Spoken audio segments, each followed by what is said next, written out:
What is up, everyone? Welcome into DodgerHeads, presented by Dodger Blue. My name is Jeff Spiegel. Today, I'm joined by Daniel Starkand, and we both have big smiles on our face because Dodger baseball is finally here.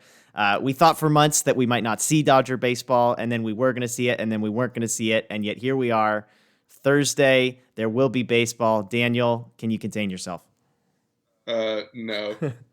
Just the fact that there's an actual real baseball regular season game tomorrow, and also combine that with the new Mookie news that I'm sure we're going to get to shortly. But I haven't been able to take a smile off my face pretty much all day, and I doubt I'm going to be able to sleep at all tonight. Yeah. I mean, I caught myself watching replays of summer camp games between the Dodgers and the Dodgers with a bat boy playing left field. So if that tells you how desperate I am for baseball, I'm not even a guy that's a big spring training guy, but you get me a couple months past spring training and I'll watch Chico in left field any day. Yeah. And also, yeah, shout out to Chico. He had a great summer camp. He was one of the biggest stories in all of baseball. So shout out to him. Yeah, I heard the Giants are actually looking for his bat in their lineup, and they think they could pencil him in somewhere. So I don't think they're that wrong, but we'll get to the Giants here in a moment. And so tonight is going to be all about just a big old season preview. It's probably going to be a little longer than normal show, but we want to try and get you ready to go for opening day. Everything you need to know about the Dodgers, what things have transpired, who are their opponents, etc. And so we've got a lot on deck. And as you said, we're going to start with Mookie Betts, which I'll admit I'm somewhat disappointed in. I had a 15-minute Jake McGee segment that I had ready to go, and Mookie Betts ruined it for all of you. So I want to apologize to Jake McGee, to his family, especially as people that would have been interested. I had thoughts on his ex-FIP, and I thought they were good thoughts, but Mookie Betts kind of ruined everything. And so we'll just get into it. Mookie Betts is a Dodger for the rest of his career, maybe for the rest of my life. I'm not entirely positive.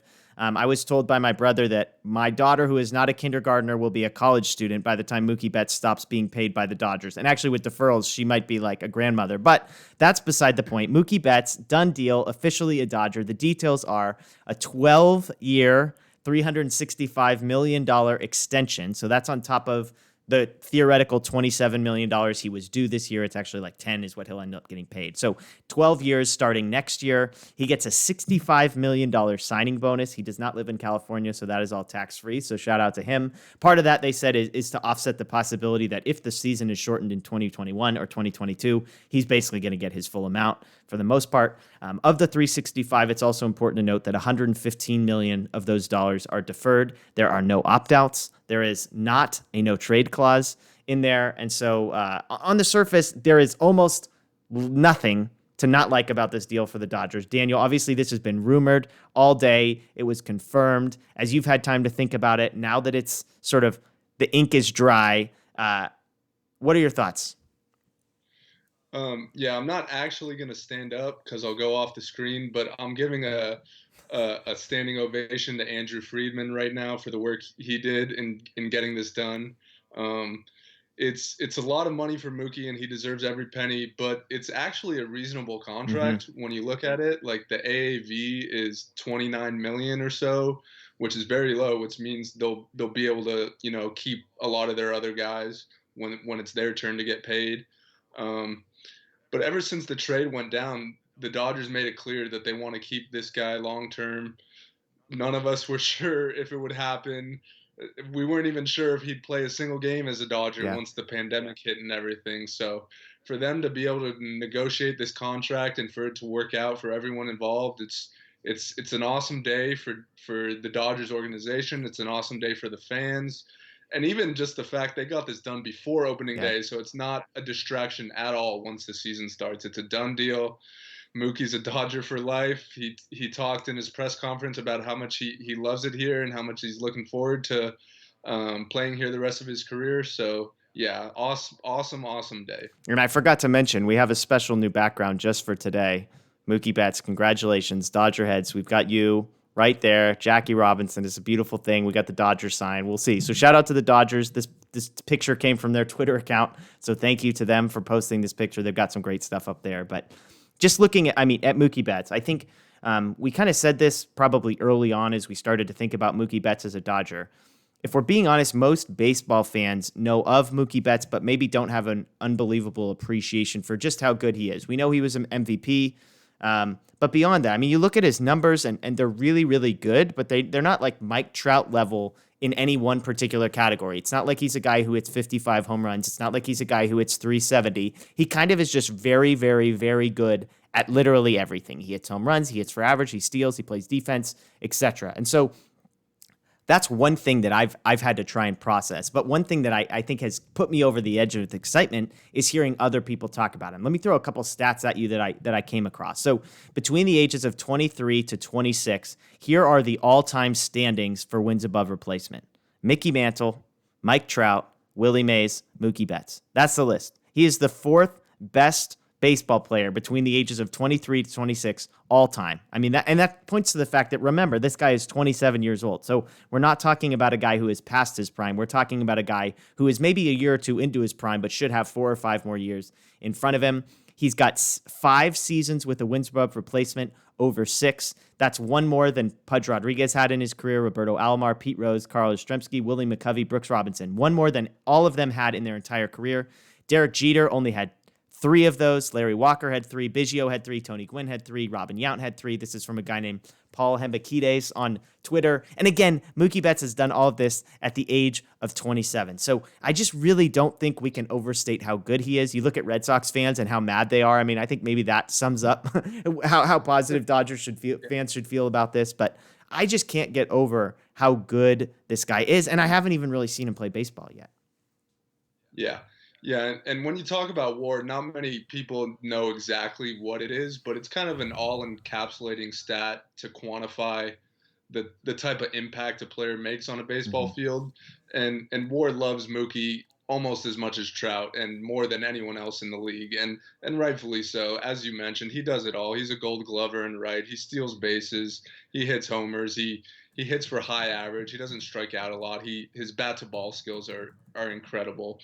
And like you said, he's just barely starting his prime, got plenty of good years left ahead of him. So we've seen the Dodgers hesitant to give out the big money to some of the other stars like Manny Machado, Bryce Harper, those guys. And it turns out Friedman was just playing chess the whole time. He was waiting for the one guy who's actually worth that type of money. And obviously Trout is the one guy who also is worth that type of money, but he was never available to the Dodgers. So just the fact that he went out and got the next best guy, and they didn't even give up a ton in the trade, if we're being completely honest. So it's incredible that we're going to get to watch this guy for the next decade plus. Yeah. I think Andy McCulloch had a funny question that he asked Andrew Friedman. He basically said, "Hey, Andrew, are you super excited that you finally got to pay a guy more than $100 million?" And he kind of laughed at it, because obviously the Dodgers have tried, but they've never been willing to sort of be irrational with their money. And so it is an amazing thing. I was just looking up this number. So Cody Bellinger won the MVP. If you want to put Mookie Betts' career in perspective, last year as the MVP, Cody Bellinger was worth 7.8 wins above replacement. Obviously an unbelievable season. Mookie Betts has twice bested that number. He put up 8.3 in 2016 and 10.4 in 2018. I mean, those are outrageous numbers. Again, we're talking about Derek Jeter had 3 years above 6. Mookie Betts has, a 10 in him. And so it's just the perspective that we had. But you mentioned the trade. I mean, we're going back to the trade. The Dodgers send Alex Verdugo, Jeter Downs, some other pieces to Boston for David Price and for Mookie Betts. Back in February, MLB was ranking the best trades in franchise history for all the different teams, and this was ranked the second best trade in Dodger history behind acquiring Manny Ramirez. That was pre-Mookie Betts. That was getting Mookie Betts for one season. Now that Mookie Betts has signed, is this the best trade? It feels hyperbolic. It feels like an exaggeration. It feels outrageous to say this before the guy has literally ever played a meaningful pitch for the Dodgers. Is this the best trade the Dodgers have ever made? I don't see how you can't say yes. I mean, to get a generational talent like Mookie Betts and then be able to hold on to him for 13 years is that doesn't happen every day to every team. So that in itself is awesome. And then you consider you're getting David Price for half of his salary. The Red Sox are paying the other half. And because the Dodgers were willing to take on half of Price's salary, they didn't really have to send, any of their top prospects. They traded Alex Verdugo, who's a nice player. We all saw what he's capable of it last year, and he's a really nice player, but he's not Mookie Mm-mm. Betts. And Jeter Downs, he's a top 100 prospect, but if you look at the trade they got him, that was also another great trade with the Reds. So that kind of made him expendable, considering they kind of got him for almost nothing as well. So yeah, I have to say it is the best trade in franchise history. Yeah, and I mean, again, it feels like an overstatement, but this guy is going to be a Hall of Famer. Mookie Betts will be a Hall of Famer. I mean, there's probably an argument out there that David Price is in Hall of Fame contention. That might be a little outrageous. I'd have to do some digging, but at the very least, Mookie Betts is easily on a trajectory towards a Hall of Fame career. If he is even above average for the next for the next 6 to 8 years, he's a Hall of Famer. So the Right. fact that, I mean, and again, so much of this is when you acquire these guys, when some of the best trades are guys that they acquire for bits and pieces. When they acquired Adrian Gonzalez, that was obviously a massive trade, a complicated trade, but the fact that they got Gonzalez for the number of years they did was significant.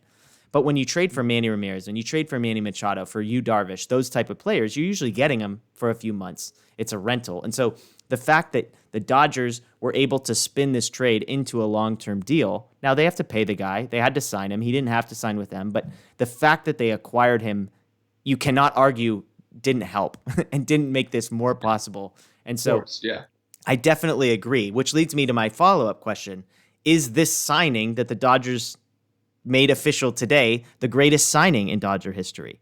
If you want to talk sort of free agents, you've got guys like Kevin Brown way back in 1999, Kirk Gibson obviously helping win a World Series in '88. You have Zach Greinke, Jeff Kent was on a list. I don't really like Jeff Kent, but apparently some people think he's one of the best signings, which maybe puts Mookie Betts in even more perspective. You could include re-signing guys like Justin Turner, Clayton Kershaw, Kenley Jansen. I mean, aside from the Kershaw, I think that's as close. Greinke, obviously, probably the biggest free agent signing, but aside from Kershaw and what he means and all of that, I think this is as big, if not bigger.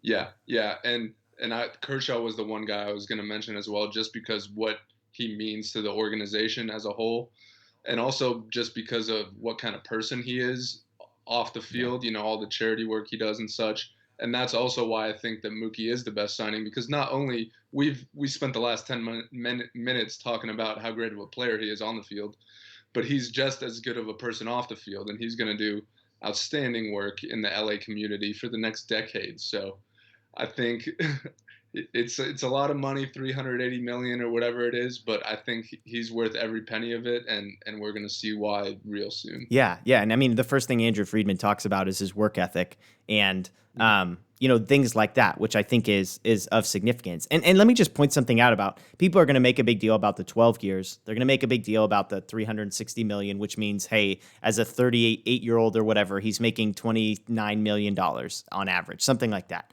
Remember that the value that this guy is giving the Dodgers over the next 5 years is far greater than whatever he's getting paid. I mean, he is worth probably close to $50 million for the Dodgers for the next 5 years. So the fact that there are 7 more years on it and another $100 million, I mean, think of it that you're now paying the guy about $12 million for his 34, 35, 36, 37. And look at a guy like Justin Turner. I mean, I think every single person, if you said, hey, he's a free agent at the end of this year, what would you like? If you could sign Justin Turner for $12 million next year, I think you'd do it in a heartbeat. And so keep these. I mean, people are going to make a big deal about the big numbers, but the arguments that I keep hearing that I think are fair is in sports, star players are worth way more than what they get paid. The average guys are probably overpaid, and the best guys are probably underpaid. And so, yes, he's going to get roughly the same amount of dollars every year, but keep in mind that he's worth infinitely more for the next 5, 6, 7 years. That the 5 years on the back, it's like, who cares? That's just helpful for the salary cap. You want him to re-sign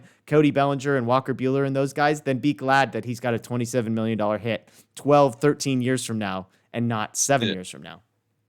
Yeah, and if that's what you're worried about right now, then I don't know what to tell you. This is one of the best days in franchise history. We got a Hall of Famer for the next 12 years.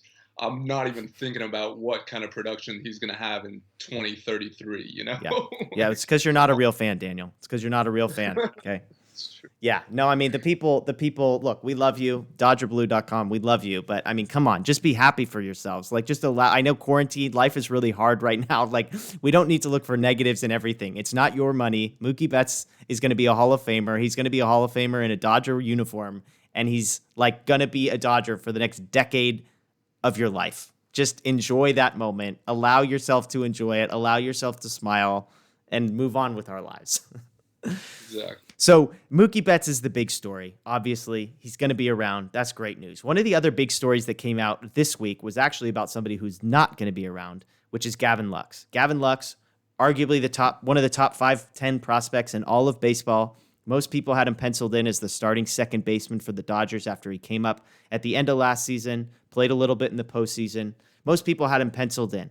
Well, he was late to arrive at camp, and the Dodgers announced this week that he had been optioned to the secondary site, USC, basically, essentially saying he's not going to be part of the team when we break camp. He's not going to be part of the 30, at least to start. Now, I want to go on a tiny rant here, if you would allow me permission, because the first thing that happened on Twitter is that everybody jumped to one conclusion, which is that the Dodgers are screwing Gavin Lux over, and that the reason they are sending him down is to manipulate service time. A quick lesson on this. Basically, until a player accrues a certain amount of service time, their clock doesn't start on free agency. And so what a lot of Major League Baseball teams have done, the Cubs most famously with Chris Bryant, the Dodgers with Walker Buehler, what they do is they keep these guys in the minor leagues or out of the majors for a certain period of time so that Gavin Lux could play the entire remainder of this season and not get any closer to free agency. His free agency clock would start one year later. So everybody immediately assumed that the reason the Dodgers were sending Gavin Lux down was because of that. Now, what's my problem is we shouldn't just jump to that assumption. Every time a rookie gets sent down doesn't automatically mean it's service time related.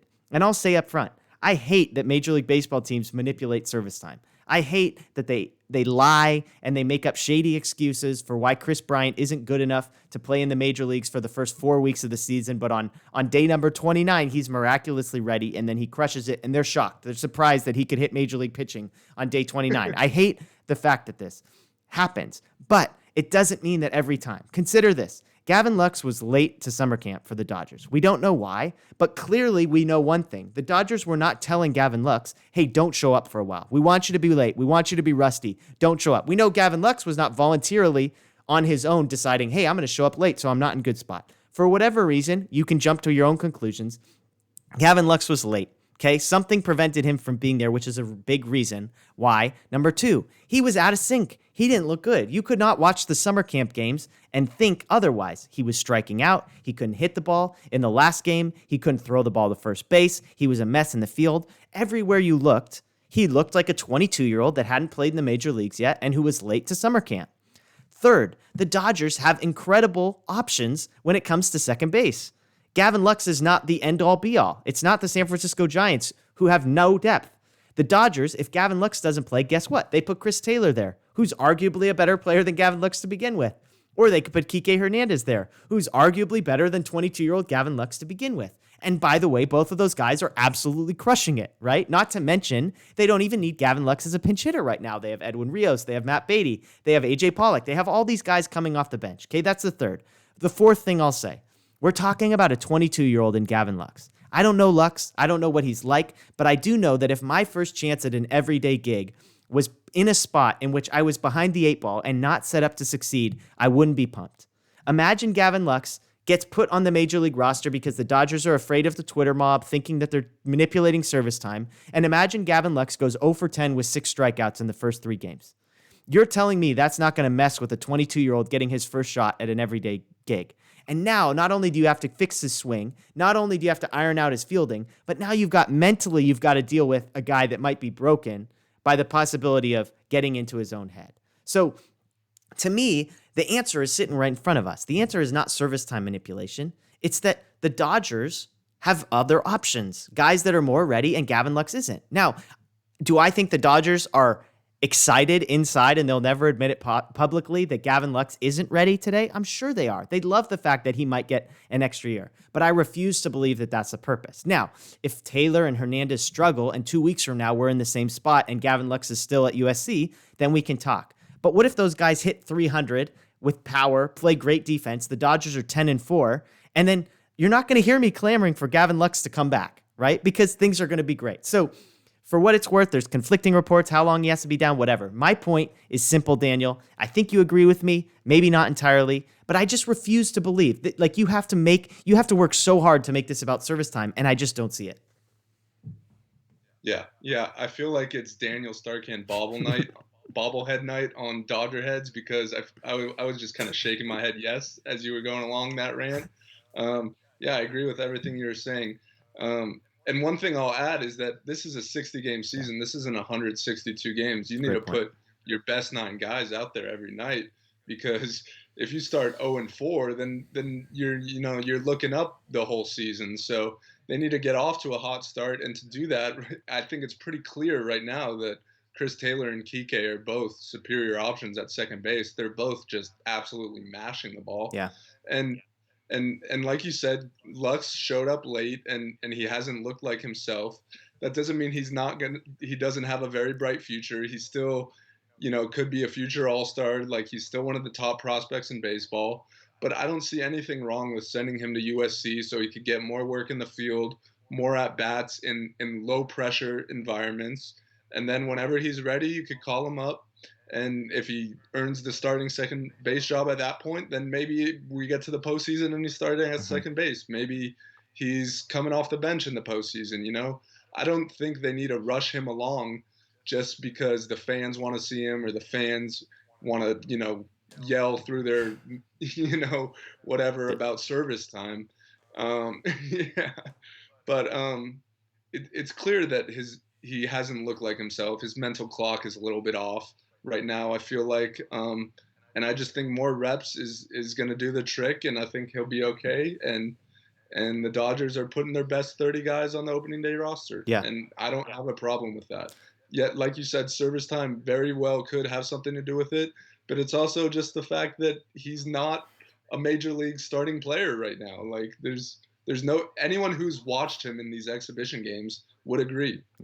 Yeah, I mean, and that's my thing. Like, if you want to make this about service time, then you have to be able to prove to me that he is better than Chris Taylor and he is better than Kike Hernandez right now. And it's not possible. That argument cannot be made. And I think the point you make about it's 60 games and you can't mess around with this kind of thing, I think that matters. And it's worth noting, right? Being sent down to the B camp at USC, whatever they're calling it, I think you mentioned this in the article you wrote at DodgerBlue.com, is that when he's there, he can go get at-bats. He can get 8 to 10 at-bats, live at-bats against Josiah Gray and against Tony Gonsolin and like major league level pitching, and he can just get reps and reps and reps and reps, which if you're with the major league team and you're flying to Seattle and you're just sitting there, I mean, you're getting batting practice, but you're not going to get the type of reps that you really need. And so, again, unless you can prove to me that right now he's better than Kike Hernandez or Chris Taylor, I just don't see the argument to be made.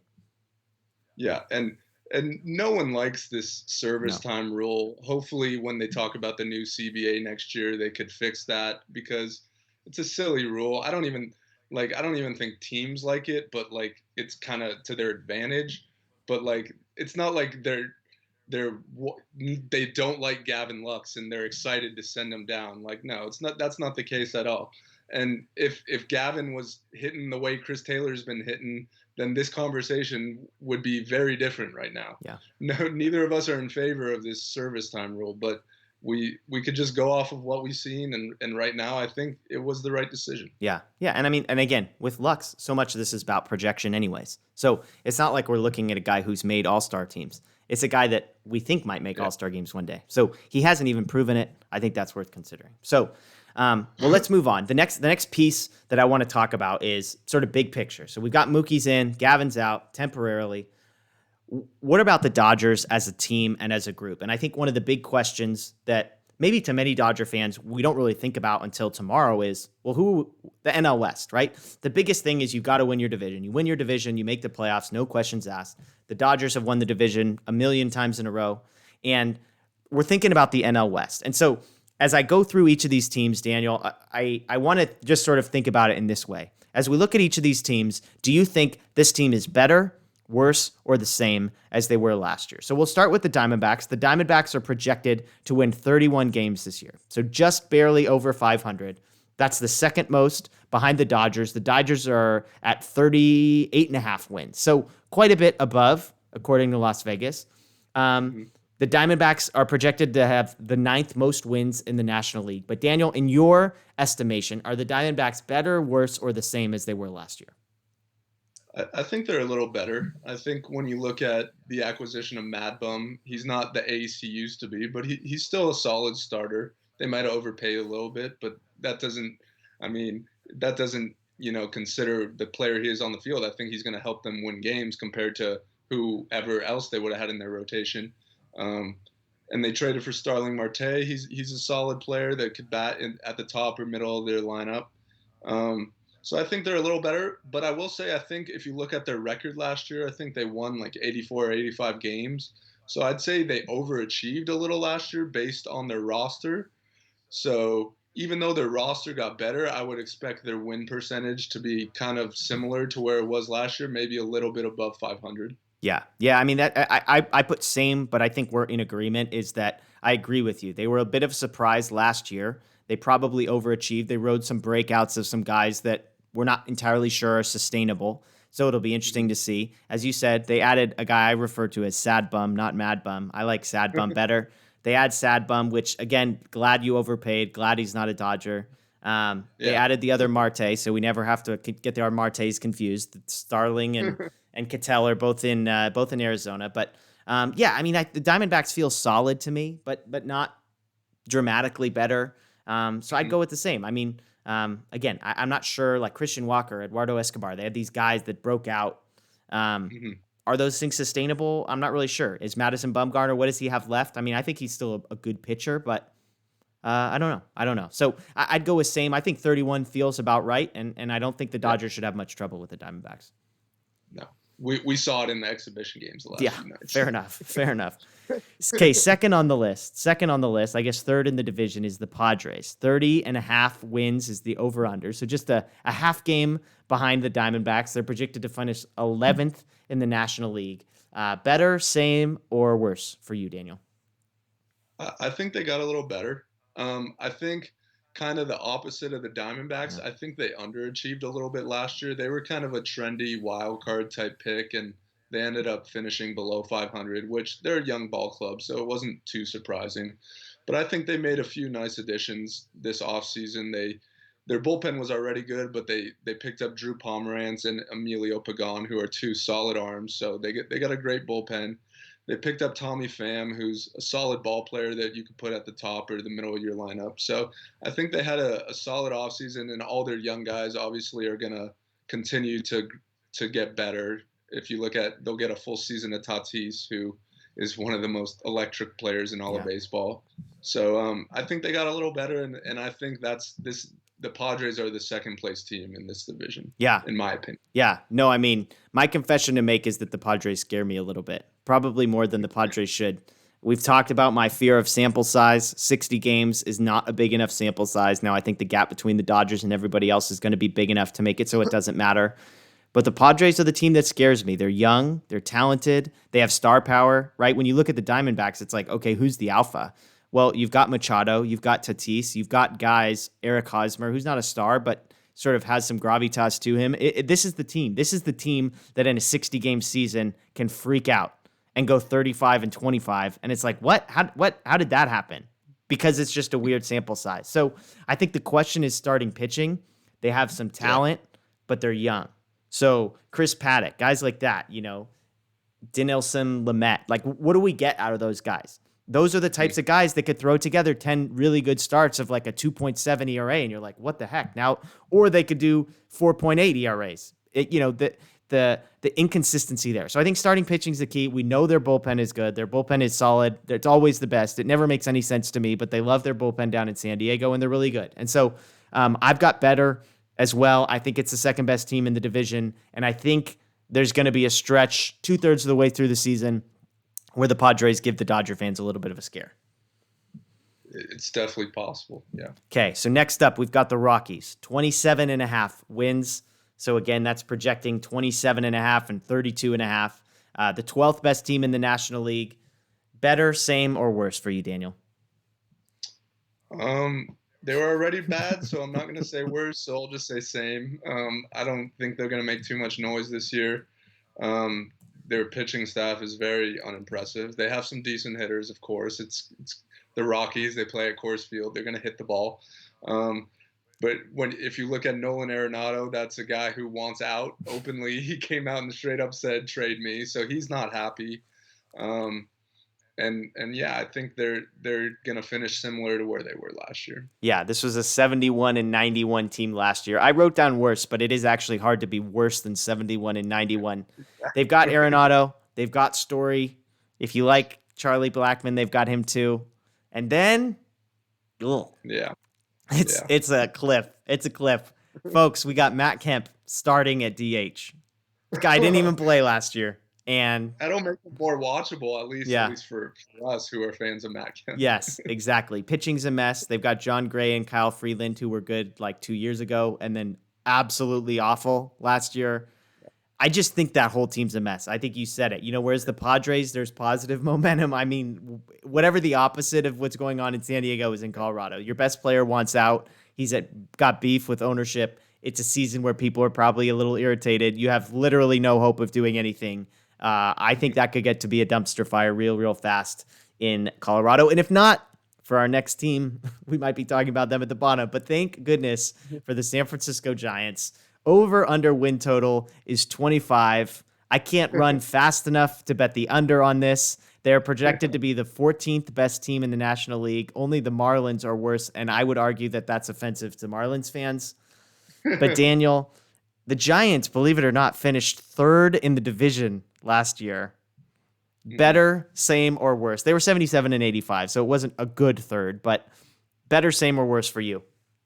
Yeah, they had that one little hot streak like right before the trade deadline that I bet Farhan just hated because he wanted to have a fire sale to start building up that farm system, but the fans and the ownership kind of pushed him away from doing so. So that was unfortunate timing for them. But yeah, I think they got worse. I think this is the last place team in the division. They lost their best starter in Mad Bum. We just talked about he's not what he once was, but there's no denying he was the best starting pitcher on that team when you look at the rest of their rotation. Buster Posey opted out of this season, so they won't have him, who's their catcher and their leader. So, yeah, they didn't really make any additions this offseason. They got Kevin Gossman, Drew Smyly, those type of guys who their careers haven't exactly panned out. Maybe they have a little bit of upside, but probably not. So yeah, I think this is the last place team in the division, and yeah, I don't even know if it's a bold statement to make or a hot take to make, but I'll say the Marlins will finish with a better record than the Giants. Yeah. My take on the Giants is this team is so bad, and I absolutely love every second of it. Their pitching is a joke. Jeff Samardzija and Johnny Cueto are numbers 1 and 2. We've been over 3, 4, and 5. You could name one of them. Probably more of them now, but they all are terrible. I can't even imagine what starting pitchers number 6 and 7 are. I mean, I've never heard of number 5. So, and the best part of all of that, their hitting actually might be worse than their pitching. I love looking up these numbers. It just brings me weird, sick joy as a Dodger fan. But we've got our boy Brandon Crawford. Brandon Crawford played 147 games last year. He hit 228. He hit 228 in 147 games. Yaz was good last year. But this was a guy, like their best player was a guy that between 2013 and 2018, he couldn't make the Orioles. He's 30 years old. He had a breakout last year. No way am I buying that as sustainable. I'm worried about Farhan figuring this out, but he's not going to figure out this year. This team's pathetic. Yeah. They finished third in the division last year. I think they're going to be a distant fifth this year. I honestly, the over-under is 25. If you told me they win less than 20, I would not be shocked. I mean, I genuinely think this team is so bad. I think Posey's gone. Are the young guys really going to listen to Brandon Crawford hitting 220 or Brandon Belt hitting, 260 with no home runs? Like, are those guys really going to be able to command the room? This is a team that's counting on Hunter Pence and Pablo Sandoval, who are a combined 97 years old, I believe, to actually contribute to the team. I love the dumpster fire that is the San Francisco Giants. Yeah, and I think you made a good point about Farhan. I think he is a good GM, and I think he's going to get this figured out eventually. And I think he's already done some nice work replenishing that farm system, but just not in Yeah. 2020 Yeah. I or mean, it, 2021 for that matter. yeah, if you're a Dodger fan, just look at the contract obligations that this group has. I mean, Evan Longoria is on the books for a couple more years. I mean, these guys, unfortunately, the day is coming when it's all going to be gone. But Yeah. oh my gosh, there's something beautiful about it. So, well, that's a division. I mean, as you can see, the Dodgers are projected to have a comfortable margin. I think I was a little. I will say, as you kind of pointed out, watching them beat up on the Diamondbacks for 2 days and just how good they look hitting the ball. My anxiety level over the small sample size calmed down a little bit. We get 4 games starting with the Giants, so if the Dodgers can get at least 2, hopefully 3, maybe all 4. If we can get 4 out of the Giants, I mean, it's going to be a comfortable ride, I think. Um, Mhm. so it will be interesting, but that's kind of the divisional preview. Nothing has really changed. None of those teams are dramatically better. Maybe the Padres, Diamondbacks were a little bit competitive, but the Dodgers were comfortable last year. It sounds like we both think they'll be comfortable again this year. And just circling back to the Dodgers, let's talk about the Dodgers. 30-man roster is set to be announced just before, basically first pitch. You pointed out on Twitter that the Dodgers actually changed, or you retweeted somebody who pointed out that the Dodgers active roster on their website is down to 30 people. We're not entirely positive that that's what's happening, although that seems to make the most sense. The names add up. So let me list off some of the names that kind of maybe fell into the questionable, some of the names you'd be looking for. On the hitter side, Edwin Rios and Matt Beatty took the last 2 spots as the 2 extra bats beyond the obvious ones. On the pitching side, we've got Dennis Santana, Jake McGee, Adam Kolarek, Brusdar Graterol, Dylan Floro, Caleb Ferguson, and Scott Alexander as some of the fringy names that made it. As you looked over that list, you pointed out Dennis Santana, I know, is a name that you were excited to see on there. What was kind of, if that's the 30, do you agree with the 30? Do you like the 30? What observations do you have? I'll start off by saying the 2 guys who I was a little surprised that weren't on there, or not surprised, but I think 2 guys that could have very well easily been on there, and I would have been in favor of it. AJ Ramos in the bullpen, who the Dodgers just signed. He looked really good the other night. His changeup is just devastating. So he's healthy. He will make an impact at some point this season. Dave Roberts just said they want to get him a little more work, so he'll go over to USC probably for a week, and he'll be the first guy up. Um, and then on the position player side is one of their prospects, Zach McKinstry, who he looked great in spring training, and then he carried that right into summer camp and the exhibition games. He could play anywhere on the field. He's like a Chris Taylor, Kike type of player, and he's just been crushing the ball. So I was a little surprised he didn't make it, but Dave Roberts said he was 1 injury away from making it. So I kind of expect that to be the case once the season starts. If Gavin Lux isn't ready, he'll probably be the first guy up, and I'm looking forward to seeing what he can do. But as far as the guys that made it, it wasn't too many surprises. I like seeing Dennis Santana there. I think he's looked really good from spring, kind of similar to McKinstry from spring training to this summer. I think he's got kind of electric stuff that could work out in a long relief type of role, maybe lower leverage type situations. So I like seeing him there. And then, not too many surprises. Kolarek and Floro were the kind of guys, the back end guys that made it, and it wasn't too surprising. Those guys are all capable of getting outs at the big league level. Yeah, and I think, just as a refresher, you get 30 guys, and then 2 weeks later, I believe it goes down to 28, and then 2 weeks after that, it goes to 26. So I think, on the pitching side, you would imagine the hitters, those guys are kind of locked in. The 4 guys that are taken off of the roster are probably all going to be pitchers. So it'll be interesting to see. I mean, we've got this big group of people, and as you said, aside from Ramos, who they basically said, hey, we just don't think he's like physically ready. It's not about his stuff or talent wise. It's just, we want to get him some more reps, get him built up. But so aside from that, it was kind of like, yeah, I mean, this is the group. You pointed out Santana. I like that one. He had a rough season last year, but prior to that, I mean, he was at the major league level and looked pretty good. On Tuesday night, he had 2 hitless innings against the Angels.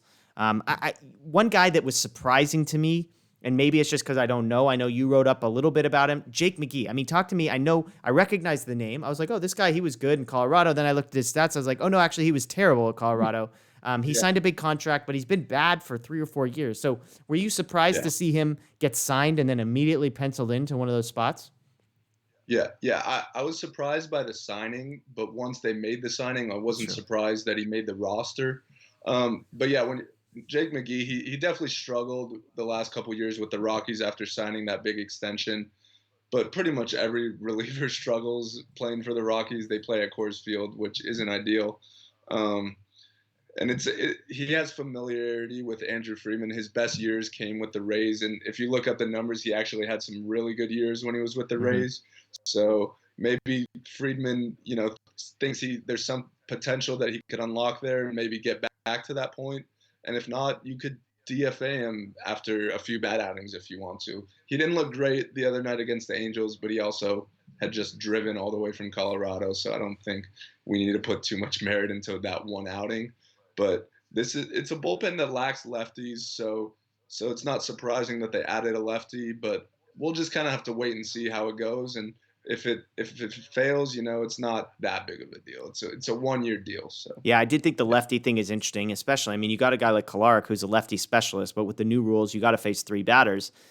To hmm me, Kolarek's a guy that I'm terrified of because he's unbelievable. As good as he is against lefties, he's that bad against righties. And so a guy like McGee, a guy like Alexander, those are maybe less dominant lefty on lefty guys, but those are lefties that you probably trust a lot more to get some righties out if you need to. So that kind of leads me to, we can talk big picture on a lot of these things. I think we look at the lineup and we say absolutely stacked top to bottom. I think we look at the rotation and we say they're stacked. They could go 7 deep as starting pitchers. I think the bullpen is the question mark for a lot of people. I think the Dodger bullpen, I'll say, gets a bad rap. It was one of the best bullpens in baseball last year. Nobody believes you because it was not good. And part of that was because bullpens across baseball were not good. So when I say it was the fourth best ERA, I believe, that doesn't mean it was relative to everybody else, it was a good bullpen. And so one exercise that my brother put me onto was who are the best, like ranking the arms in the Dodger bullpen. And so there's a piece coming out for DodgerBlue.com. It was going to post today, but again, Mookie Betts, not only did he ruin my Jake McGee segment, but he also ruined the posting of this article. But it was fast forwarding in time and saying, projecting this season, the 2020 season, we get to the last day of the regular season. Who are the best arms in the Dodger bullpen? And I ranked them 1 through 8 with 2 honorable mentions. So I gave you 10. You looked at this. I'm curious what you think. I'll be the first to say this was an unbelievable overreaction to watching a couple of these guys pitch one meaningless game the other night. But right. given what we know about a lot of these guys, let me just read you my top, let's say 6. And you tell me if I'm right, if I'm wrong, where you disagree. I've got at the end of this season the best Dodger relief pitcher being Blake Treinen. Second, Brewster Gratterall. Third, Kenley Jansen. Fourth, Pedro Baez. Fifth, Joe Kelly. Sixth, AJ Ramos. And seventh, just because he's my boy, Dylan Floro. I've got Ferguson 8th, Alexander 9th, Kolarek 10th. McGee, this was pre-McGee, although if I'm being honest, he's probably not cracking my top 10 today. So that's what I've got. Now, I think Kenley Jansen's the polarizing guy in here. I think Gratterall's the polarizing guy in here. But as you look at those top 7, give me your thoughts. I'll start with where I agree, and I would also have Blake Treinen at 1. I think what we saw from him the other night, the pure stuff with his 2-seam sinker and his breaking ball, he's got nasty stuff. So if he could just figure out where it's Mm-hmm. going, then we saw what he's capable of in 2018 with his 0.8 ERA Yeah. and all the strikeouts he had. So we know what he's capable of. The Dodgers are one of the best organizations at taking the positives of a guy and kind of unlocking it so he could find success. So I think Blake Treinen's going to have a good year, and I do think by the time the postseason comes around, he will be their most reliable arm out of the bullpen. But then I'll get into where I don't agree with you as much. Would you have Kenley 3 or 4? I had Kenley 3 behind Gratterall. Okay, I'll put him at 2. I don't think we've seen enough out of Gratterall, and I don't think he's pitched enough meaningful innings to put him ahead of Kenley at this point. We know the pure stuff is there with Gratterall. We've seen him throw 101. We know he's got a very bright future ahead of him, probably, the next closer of this organization. But it's important to remember he's still 21 years old. Yeah. He's still a baby when it comes to Major League Baseball. So I don't know if 60 games is enough for him to, find his form and be a setup man or a closer in the postseason this year. I think next year that's possible, but I think this year's kind of just let's see how it goes with him, and we'll take whatever we could get. So I'd put him a little lower on the list, probably 4 or 5. I'd put Kenley too. Let me ask you about Kenley. I think Okay. my concern with Kenley, he's coming in at like 89, 90 miles an hour with his fastball. Now, Robert says the cutter looks good. I don't care about miles an hour. As long as his cutter is cutting, nobody's going to hit it anyways. His performance is going down. His numbers are going down. By some metrics, Pedro Baez was actually better than Kenley Jansen last year. Other metrics say otherwise. I'm not saying Kenley Jansen's not good. I don't think you're hearing me say that. But I'm worried. I think he's good, but he's not great. And so that's my concern. Is Jansen number 2 for you? Because is that more a reflection of everybody else behind him, or is that a reflection of how positive you are about Jansen this year?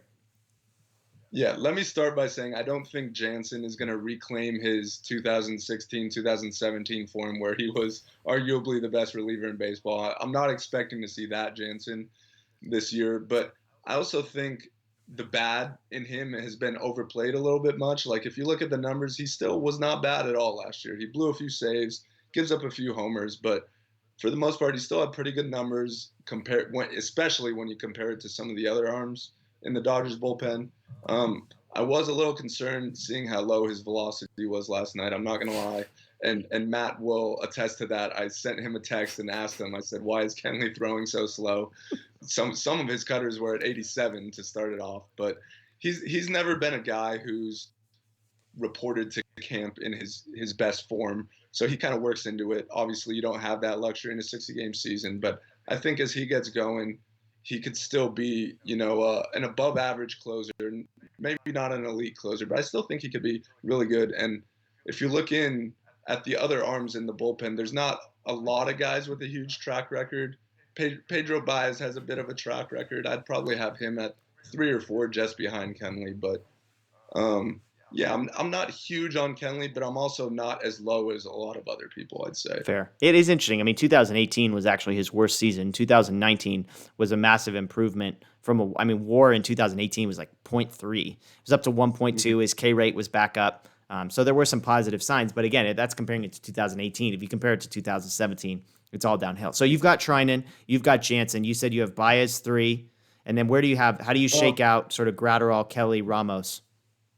Yeah, in your article, which people haven't read yet, but they will, when you started talking about Joe Kelly, you said there's an argument to be made for him to be higher on this list, but I'm not going to make it. So I will make that argument he should be higher on this list. I will make the argument because you didn't, but it's okay. We all saw how Joe Kelly started the year last year. He was awful. There's no denying it. But then when you look deeper into the numbers, I wrote a little bit down from May 8th to August 28th, which that's a very large portion of the season. Yeah.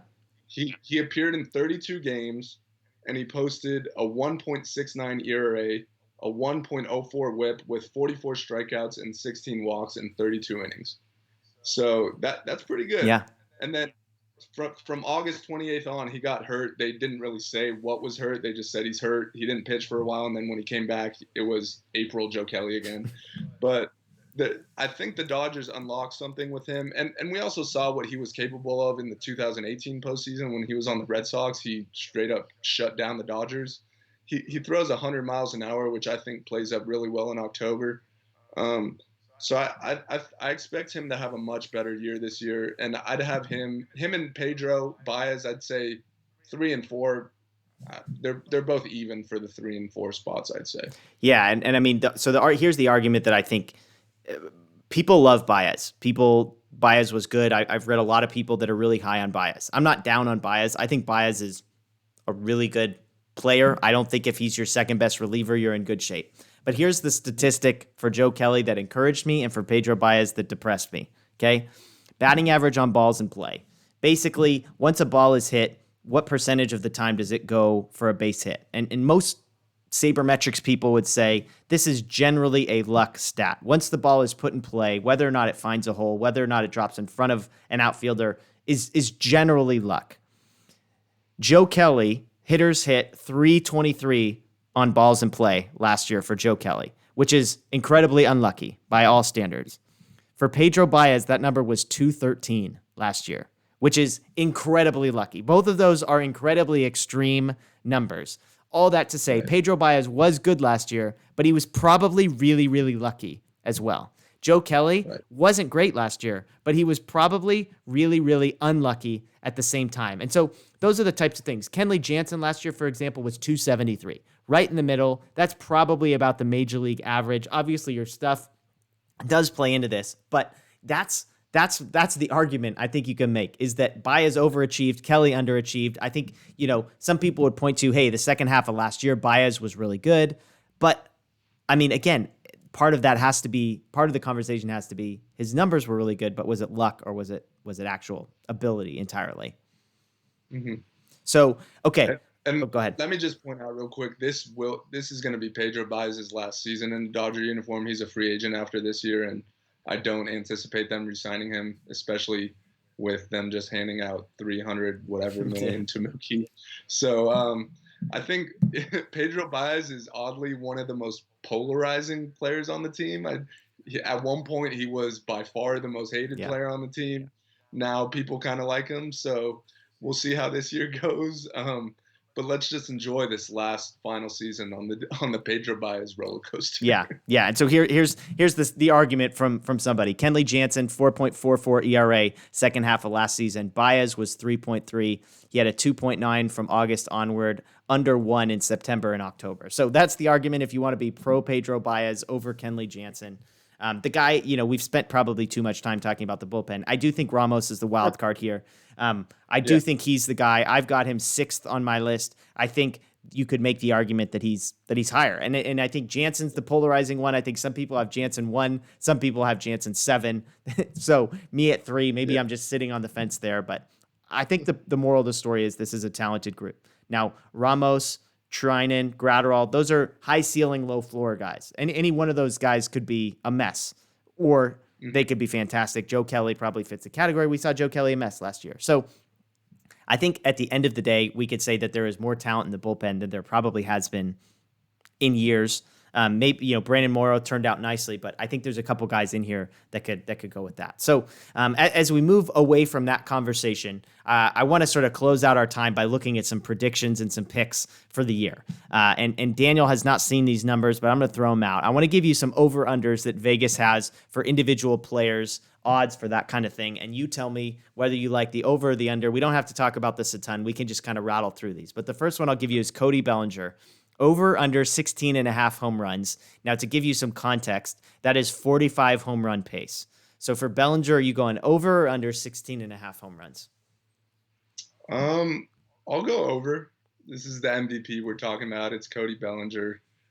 They can't exactly pitch around him just because of how many great hitters are around him. So I'll go over. I'll say he hits 17 or 18. I was a little worried about the stance. He hit the home run against Arizona, made me feel a little bit better. So I don't know. I'd probably go a little bit under, but not a ton. 45 is a lot. So, okay, Corey Seager, 280 batting average. For context, last year he hit 272. Over under a 280 batting average. I'm putting a softball on a plate here because I know you love your guy, Corey Seager. So, over under Corey Seager. Yeah, I'm going to go on record. Corey Seager is my NL MVP pick there this you year. Go. I'm as high on him as anyone else on this planet, arguably. 280 made me chuckle just right when you said it. I was expecting you to say like 295 or 300. In these summer camp games and exhibition games, I think he's hitting like legit 600 or 700. So he's looked amazing. I will slam that over every day of the week. Okay, I'm with you. He hit 272 last year. He looked so much better than he did. Okay, third, Justin Turner. 290 batting average. So he had exactly 290 last year. He had 312 the year before, 322 the year before that. So Justin Turner, 290 over under. Yeah, Justin Turner's a 300 hitter, period. So I'm gonna go over. I feel like his average is going to get better every year from here on out. Like his home runs might go down, but I feel like the guy never swings at bad pitches. He's gone under 290 just once. So unless you really think he's going to be worse, which I find it impossible to believe, I like the over there. Okay, Max Muncy, we're back to home runs. 11.5 is the number. That's 31 home run pace. I feel like I'm being a homer here, saying over. Yeah, you just love the over on everything. I'm gonna go over again. I feel like all these numbers are a lot lower than I expected. Like Max Muncy, we've seen him. He's one of the best home run hitters in all of baseball the last couple years, and I think 11 is criminally low for him. Yeah, so he hit 35 the last 2 years. So I mean that's where the sample size. I mean 11.5 is a funky number. So okay, Mookie Betts is 11. So that's 30 pace, 30 home run pace for Mookie Betts. You really gonna take the under on our new guy Mookie? I love Mookie, but I'll take the under here. I'll put him at 10. Come on, did you hear that, Mookie? Did you hear that? 10 home runs. I think he's going to have a great year, but I don't think he's this huge home run hitter. And one thing about Mookie is almost all of his power is to the pull side, which means playing at Fenway Park where they have the short porch in left field was really good for him. Dodger Stadium it's not the same as Fenway Park. There's no green monster. There's no it's a little deeper in left field. So I don't think Mookie's going to hit as many homers, but that doesn't mean he's still not going to be a great player. Fair. Okay, let's get some pitching. 2 more. Clayton Kershaw over under 6 wins. So figuring that he makes 12 starts, we're talking about 16 win pace. Over under Kershaw 6 wins. I'll go over just because I think this team is going to win a lot of games, and I don't think he's going to have to pitch to a 1-something ERA to win. We could kind of similar to last year. I think he won 16 games when he was, giving up the most runs of his career. So I think he could pitch to an ERA around 3 and still win just about every time he goes out there. Okay. Yeah, I think I agree. I mean, like he's starting against the Giants, so if you pencil him into a win there, he's only got to get 5 in his next 11. That's helpful. So, okay, and the other number is Walker Buehler at 5 wins, so 1 less than Kershaw. That's 13.5 win pace. Over under. I'll go over again. So it's Walker Buehler. Like I don't need to say too much. So here's the argument against Buehler, if I'm just making it, is that he probably won't be eligible to get a win in his first start, at least. Maybe his first 2 starts, because he probably won't go 5 innings. So if you're making the argument, if you say Kershaw's got to win half of his starts, if Buehler doesn't get to 5 innings his first 2 starts, that basically means he has to win 5 of his next 10. I think that's the argument against it. So maybe they're hoping people think that he's healthy and is going to make 12 full starts. So that's my only concern, because who knows? Maybe his third start is only 4 innings, and then you're in trouble. But I mean, yeah, it's Walker Buehler. You're definitely not taking the under there on talent. Yeah, exactly. So you got to get a little creative there. Okay, so let's get to MVP and Cy Young odds here. We've got Mookie Betts at 6-1. We've got Cody Bellinger at 9-1, and just for you, I looked it up. We've got Corey Seager at 40-1. You pounding 40-1, Corey Seager? I saw a tweet about it earlier today, and I ran to my Bovada account and was really bummed to see that Corey Seager was not an option for NL MVP. Unfortunately, I would have loved to hammer those 40-1 odds. But yeah, that's my pick. So yeah, I love those 40-1 odds right there, and I wish I could drive to Vegas right now to hammer that. Okay, Cy Young odds. We've got Walker Buehler at 6-1, Kershaw at 20-1. You like either of those numbers? The Buehler at 6-1 I think is hard because again, I think he's going to be missing out. So Kershaw at 20-1. Do you like those numbers? Yeah, I do. I mean, 20-1. You're talking about great odds there. So. It's Clayton Kershaw we're talking about here, and also in a shortened season where we've seen his injury history the last few years, so it's not going to be a season where he's making 32 starts. It's only 12 starts or whatever you said. So yeah. I wouldn't be surprised at all if Clayton Kershaw went out and had a Cy Young season. So I definitely like those odds a lot better than Buehler to 6-1. Just because of the reason you mentioned of how he's not going to be built up as much his first couple starts. Yeah, if Kershaw makes 12 starts, I mean, it's not crazy to think he finishes the year with like a 9-0 record and a 2.9 ERA, a ton of strikeouts because he's maybe more built up to begin the season than some guys. It's not crazy. I mean, the win number alone is going to be pretty for Clayton Kershaw. So yeah, I don't hate those odds at 20-1. So and I also, real quick, I think in a shortened season, if if if an elite pitcher has one bad start, if Max Scherzer goes out there and gives up 7 runs one day just because he had a bad day, which every pitcher has at one point or another, you're going to see their ERA super inflated. So yeah. if any elite pitcher goes out and has one bad start, boom, they're out of the Cy Young race pretty much. Yeah, that'll be interesting to watch. Okay, one last over-under. Dodgers 38.5 wins this season, over or under? I'll go over.